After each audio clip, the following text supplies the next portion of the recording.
Some people move through life with an advantage that has nothing to do with intelligence or luck. They're not working harder. They're not more talented.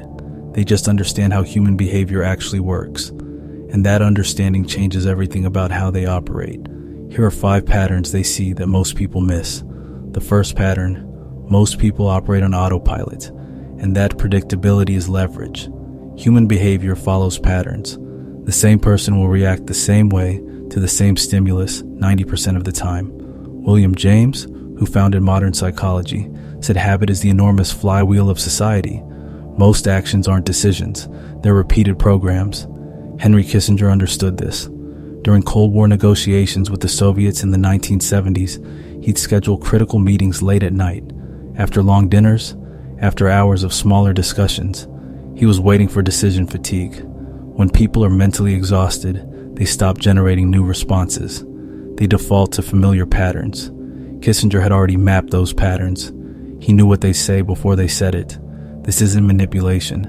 It's pattern recognition applied strategically. When you understand most people are running scripts, you stop being surprised. You stop reacting emotionally to predictable behavior. You respond based on what's coming, not what you hope might happen. Second pattern: intuition is pattern recognition your conscious mind hasn't articulated yet. People treat gut feelings like mysticism. It's not. Daniel Kahneman won a Nobel Prize studying this. He called it System 1 thinking: fast, automatic, subconscious processing that runs parallel with your slower, conscious thought. Your intuition notices micro-expressions, verbal patterns, timing, body language. Your conscious mind isn't tracking. It's already done the analysis. That's why you'll meet someone and feel distrust before you can explain why. Your subconscious already caught something. Most people either ignore intuition because it's not logical, or trust it blindly without training it. Both are wrong. Intuition improves with data. Experts in any field have trained their pattern recognition so thoroughly it feels like magic. It's not. It's 10,000 hours of feedback loops. You can do the same thing. Study outcomes. Watch what works.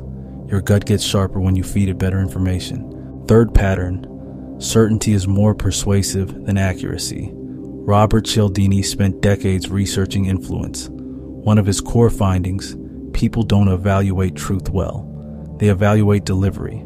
The strongest signal of credibility isn't evidence, it's confidence. In 2003, researchers had actors deliver false information to groups.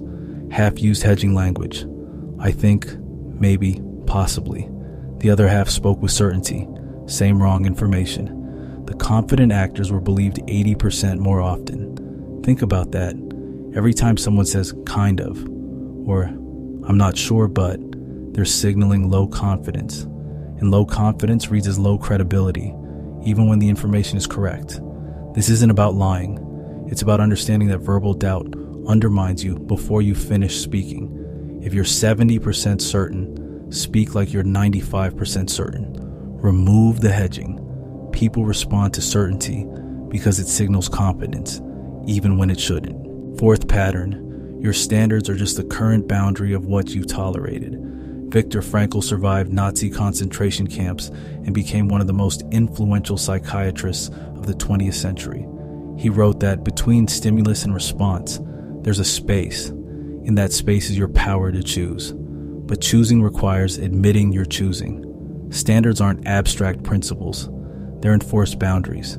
Your real standards are visible in your current life. The job you said you'd quit but haven't. The relationship you claimed you'd never tolerate. The line you swore you wouldn't cross, but are now standing on the other side of. Your brain recalibrates what's acceptable based on current conditions.